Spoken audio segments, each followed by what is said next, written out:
Dari gagang penyiraman hingga dudukan dan tangki, mangkuk toilet, kamu adalah singgasana yang dipenuhi bakteri dan kuman berbahaya.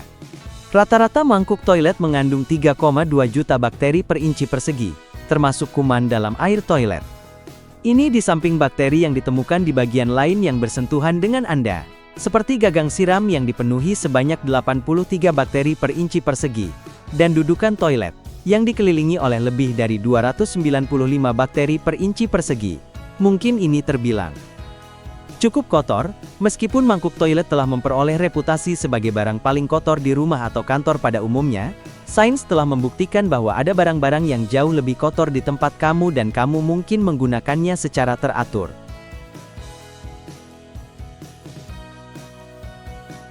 Smartphone lebih kotor dari dudukan toilet umum. Pernyataan bahwa smartphone lebih kotor dari dudukan toilet umum mungkin terdengar mengejutkan, tetapi fakta ini telah dibuktikan oleh berbagai studi dan penelitian. Smartphone yang hampir selalu kita bawa dan gunakan setiap hari, ternyata menyimpan lebih banyak bakteri dibandingkan dengan dudukan toilet umum, yang justru seringkali dibersihkan secara rutin. Rata-rata orang menyentuh ponsel mereka lebih dari 2.500 kali dalam sehari. Ponsel ikut dibawa ke berbagai tempat seperti kamar mandi, dapur, transportasi umum, tempat tidur bahkan saat makan. Kebiasaan ini menyebabkan smartphone menjadi tempat berkumpulnya berbagai jenis kuman dan bakteri. Ironisnya, meski sering disentuh, smartphone jarang sekali dibersihkan secara rutin seperti halnya dudukan toilet umum di fasilitas publik. Sebuah studi yang dilakukan oleh para peneliti dari University of Arizona menemukan bahwa rata-rata smartphone mengandung sekitar 10 kali lebih banyak bakteri dibandingkan dengan dudukan toilet. Dalam studi lain ditemukan bahwa layar ponsel cerdas dipenuhi dengan bakteri seperti Staphylococcus aureus E. coli, dan bahkan bakteri fecal coliforms yang berasal dari kotoran manusia. Spons cuci piring rumahnya bakteri paling subur di dapur. Di dapur yang tampak bersih dan tertata, ada satu benda kecil yang sering luput dari perhatian, namun menyimpan potensi bahaya besar bagi kesehatan, yaitu spons cuci piring. Benda yang digunakan setiap hari untuk membersihkan peralatan makan dan memasak ini, ternyata bisa menjadi rumah paling subur bagi bakteri, bahkan lebih kotor dari tempat sampah atau dudukan toilet. Menurut berbagai penelitian mikrobiologi, spons cuci piring adalah tempat ideal bagi pertumbuhan bakteri, karena sifatnya yang lembab, hangat, dan kaya nutrisi dari sisa makanan. Kombinasi ini menciptakan lingkungan yang sempurna untuk berkembang biaknya mikroorganisme berbahaya seperti E. coli, Salmonella, dan Staphylococcus aureus. Satu spons bisa mengandung jutaan bahkan miliaran koloni bakteri, tergantung pada frekuensi pemakaian dan cara perawatannya. Bahkan penelitian yang dilakukan oleh tim ilmuwan dari Jerman menunjukkan bahwa spons dapur memiliki konsentrasi bakteri yang sangat tinggi, setara dengan 70 juta bakteri per inci kubik adalah angka yang mengejutkan. Remote TV jarang dibersihin, sering disentuh banyak tangan. Remote TV adalah salah satu benda yang paling sering digunakan di rumah, tapi ironisnya juga salah satu yang paling jarang dibersihkan. Hampir setiap hari, remote disentuh oleh berbagai tangan anak-anak, orang dewasa, tamu, bahkan mungkin tangan yang belum dicuci setelah makan, atau beraktivitas di luar rumah. Namun karena bentuknya kecil dan terlihat bersih-bersih saja, kita sering mengabaikannya.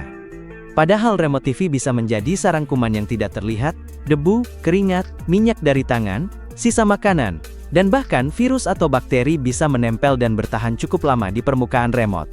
Beberapa penelitian bahkan menunjukkan bahwa jumlah kuman di remote TV bisa lebih banyak dibandingkan dengan dudukan toilet.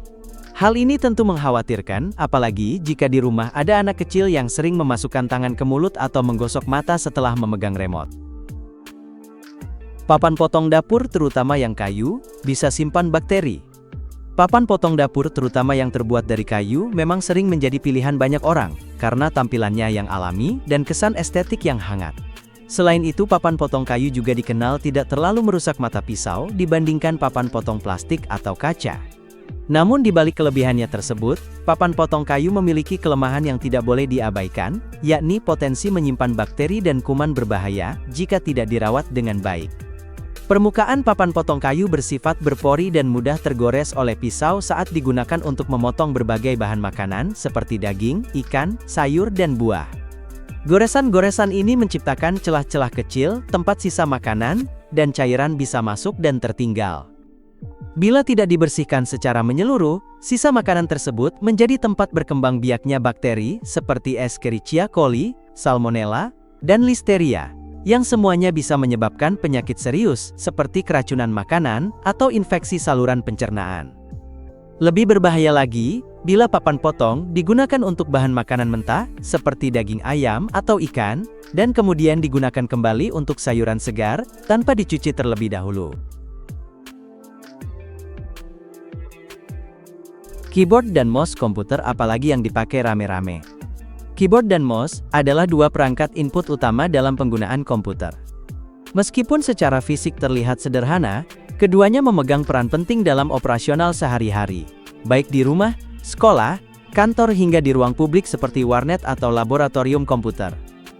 Dalam lingkungan di mana komputer digunakan secara bergantian atau bersama-sama oleh banyak orang, kondisi dan pemilihan keyboard serta mouse menjadi hal yang sangat penting untuk diperhatikan. Karena perangkat akan digunakan oleh berbagai jenis pengguna dengan beragam kebutuhan, penting juga untuk memilih keyboard dan mouse yang mudah dipasang dan diganti. Gunakan perangkat yang menggunakan koneksi USB universal, plug and play, tanpa perlu driver tambahan.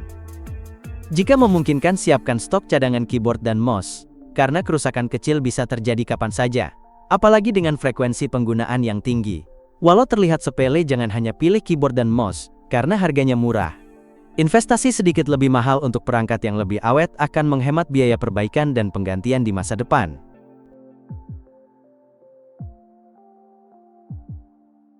Uang kertas dan koin bisa bawa lebih dari 100 jenis bakteri.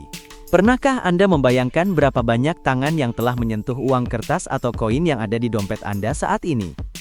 Jawabannya mungkin sulit ditebak, namun satu hal yang pasti, uang tunai adalah salah satu benda paling sering berpindah tangan dalam kehidupan sehari-hari.